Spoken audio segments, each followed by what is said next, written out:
अब आप लोगों के समक्ष एक कथा का वर्णन प्रस्तुत करने जा रहा हूँ, जिसका श्रीमद् भागवत महापुराण में जिसका वर्णन है। तो कथा का आप श्रवण करेंगे। राजा परीक्षित की कथा है। राजा परीक्षित शिकार खेलने के लिए चल पड़े और इस क्रम में उन्होंने एक हिरण का पीछा किया। हिरण का पीछा करते करते करते हिरण छलांग मारकर आगे की ओर बढ़ गया और ये दौड़ते दौड़ते थक गए और प्यास लग गई। जब प्यास लग गई तो इधर उधर टटोल रहे हैं, देख रहे हैं, दृष्टिपात कर रहे हैं, न नदी है न कहीं कुछ है। देखा एक समीक मुनि का आश्रम था।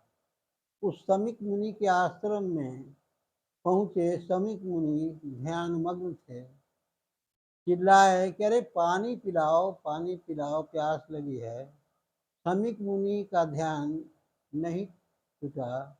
वो ध्यान मग्न थे, परमात्मा की स्मृति में ध्यान मग्न थे।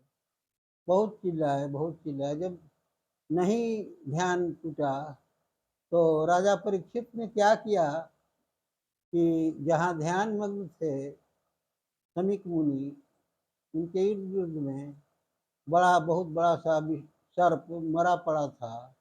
उन्होंने क्या किया कि धनुष के नोक से उठाया बीच में और मुनि मुनि के गर्दन में लपेट दिया और लपेट करके चलते बने।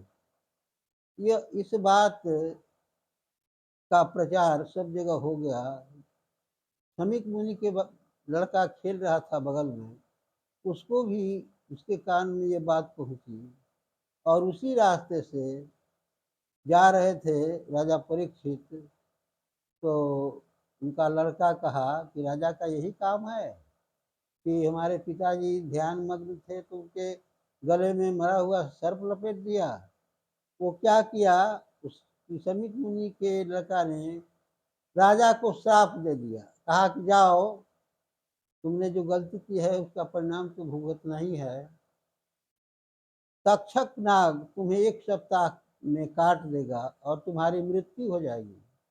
राजा चिंतित हो गए और चिंतामग्न होकर गंगा किनारे सोचने लगे क्या होना चाहिए। इतना ही में सभी संत महात्मा पहुंच गए और उन्होंने कहा कि चिंता न करें। राजा परीक्षित को बुलाया गया और 7 दिनों तक कथा हुई। अंतिम दिन राजा परीक्षित को मुक्ति मिल गई। इतना ही कहकर मैं अपनी वाणी को विराम देता हूँ। श्रोताओं को नमस्कार।